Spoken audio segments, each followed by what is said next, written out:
Information discussed in this podcast may be sensitive in nature to some listeners. Listener discretion is advised.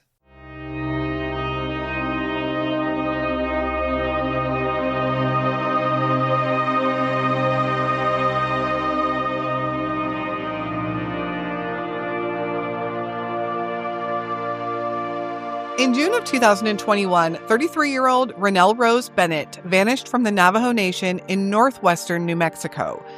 Ranelle was known to her family as Tiny. She was only 5'1". Ranelle was also a mother of 2 young children who stayed very close to her family.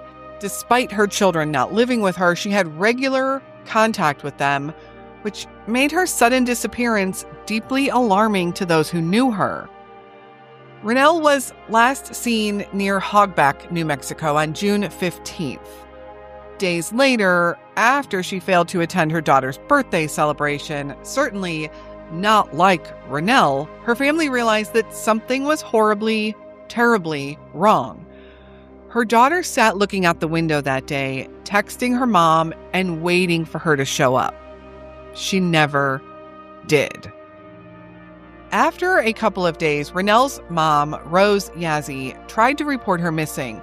She actually thought she did until she called back a day later to check in on the investigation, only to be told by the officer on duty that there was no record of her missing person report at all. In fact, he had never heard of her daughter. Months after Ranelle vanished, some of her belongings were reportedly discovered in the Shiprock area, but years later, her family still has no answers. Like so many missing and murdered Indigenous women cases, Ranelle's disappearance quickly became tangled in delayed responses, frustration, and a lot of unanswered questions. This is a mother who would never leave her kids, a daughter who would never ignore calls from her mom, a sister who talked to her siblings regularly. Something was very, very wrong. Where is Ranelle Rose Bennett?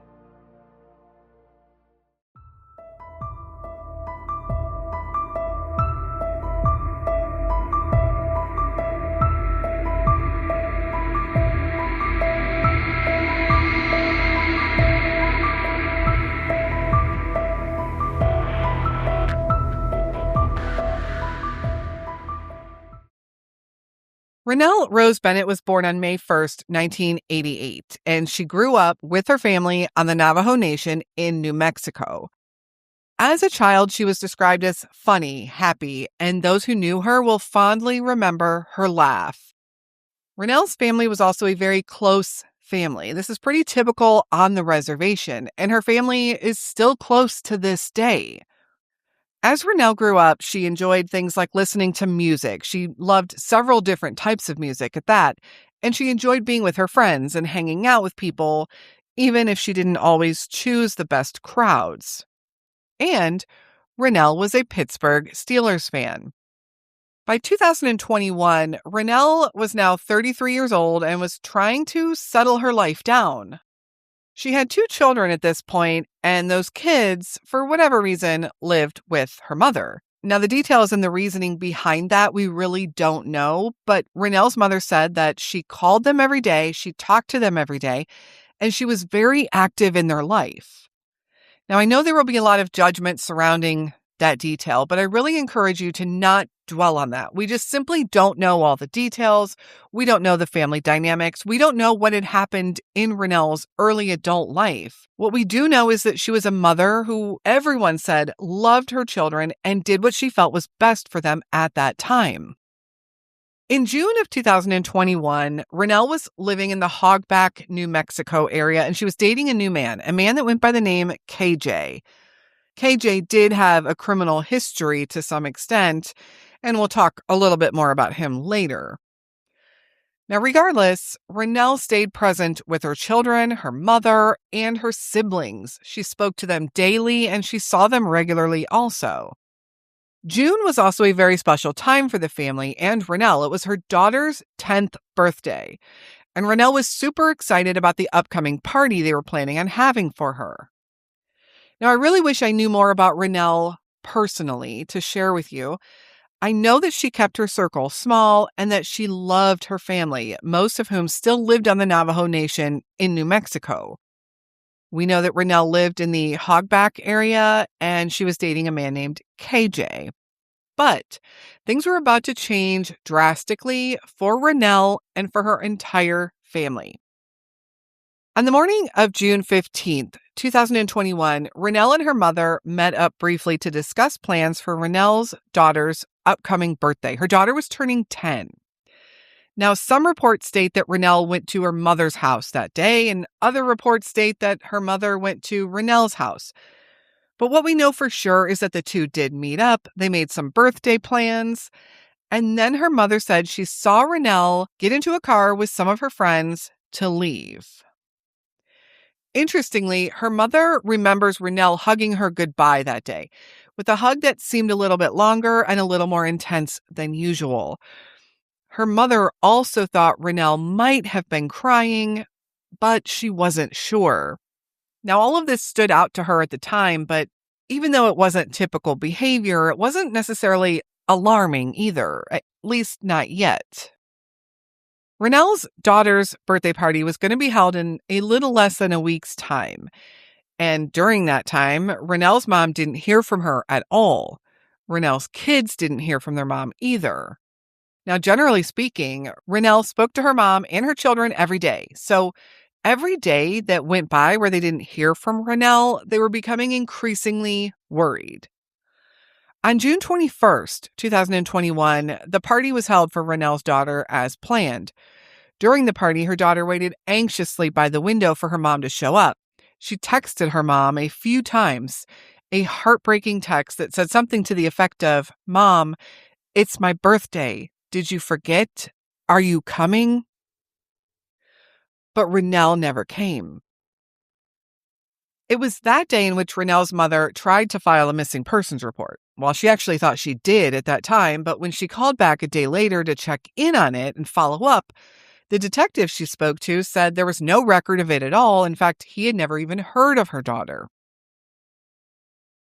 Now, the worst part about this is that time is of the essence in any missing persons case.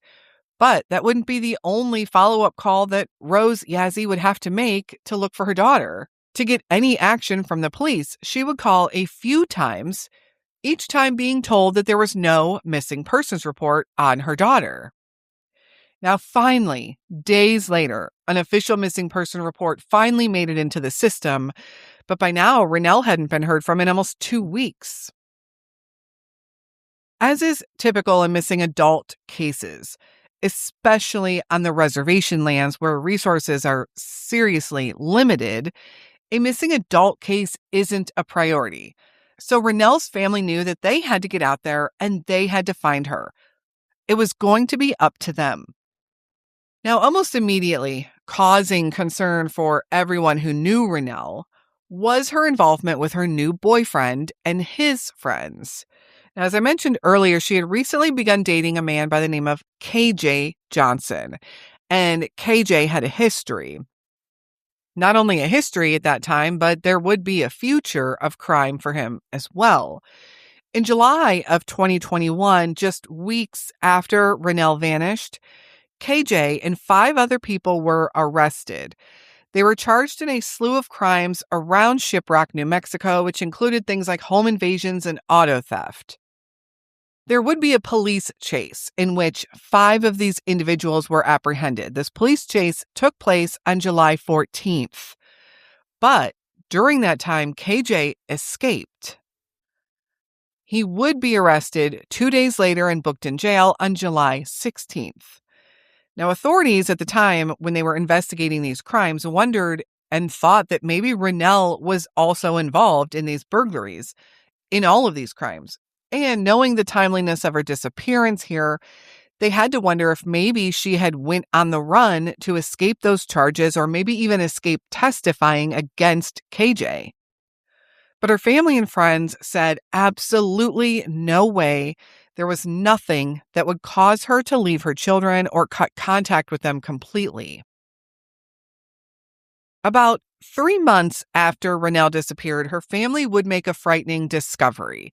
Now, they had still been out there searching for Ranelle. They had been boots on the ground, searching themselves, searching the desert, searching the towns, talking to people, doing whatever they could. And they were still doing that in September when they came across Ranelle's shoes and her sweater in North Shiprock, New Mexico.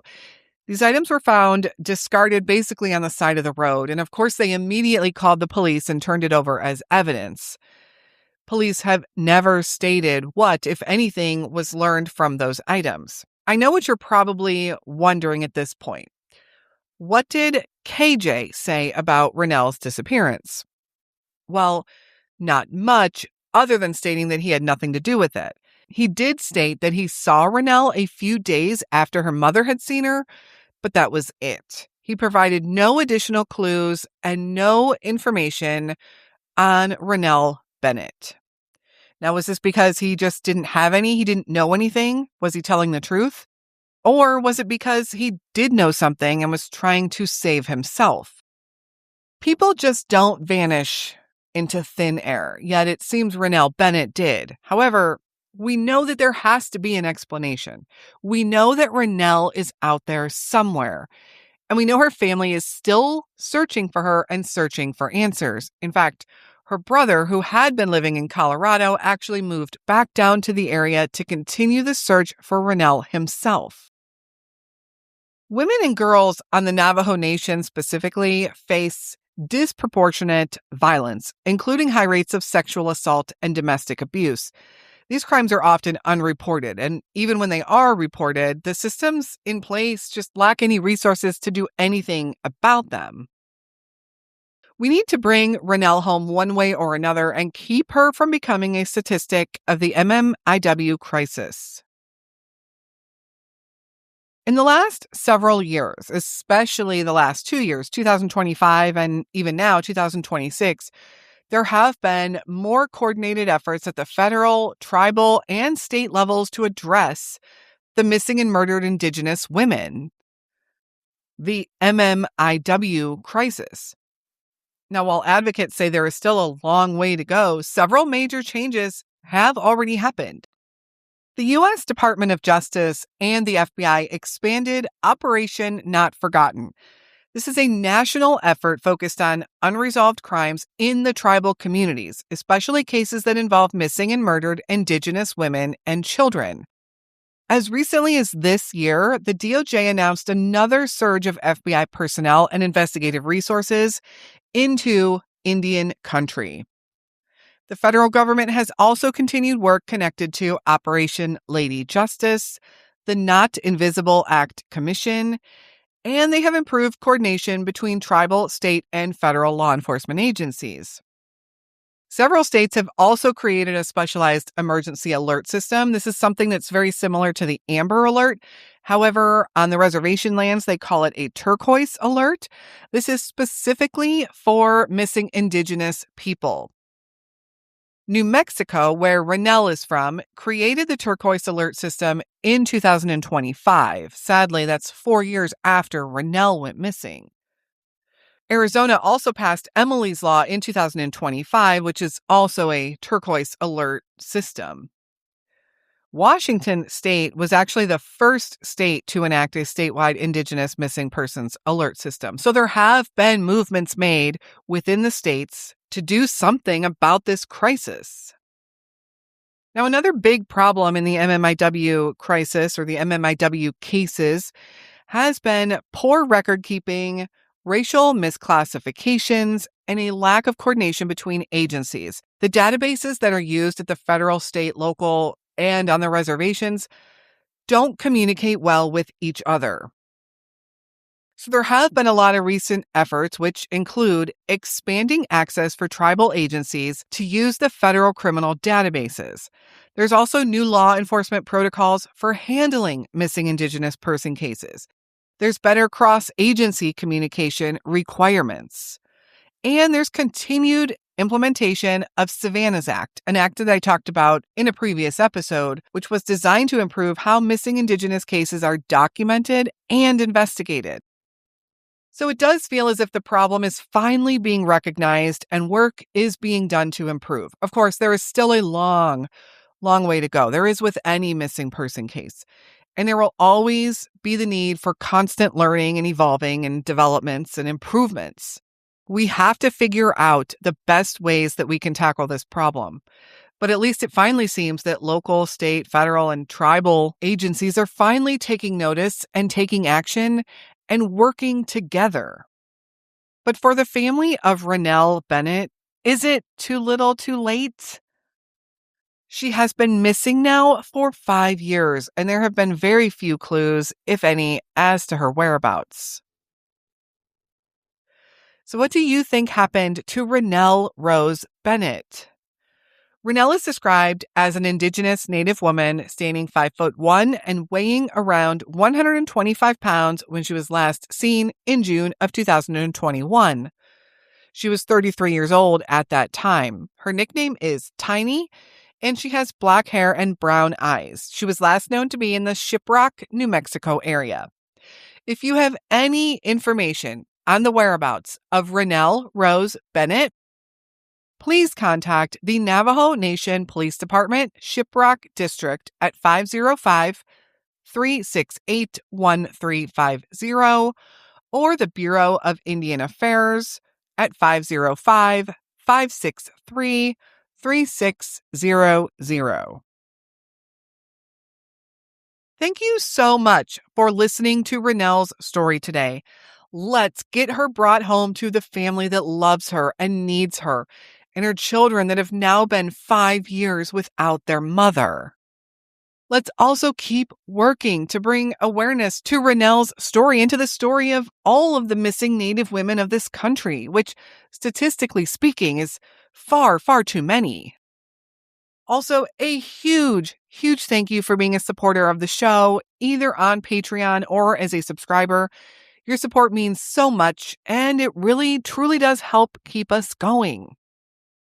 And we need to keep going. There are thousands upon thousands of missing person cases out there, and so many families in need of help and support. So many families just like Ranelle's. We will be back again very soon with another unsolved missing persons story, and until then, stay safe and hug your loved ones.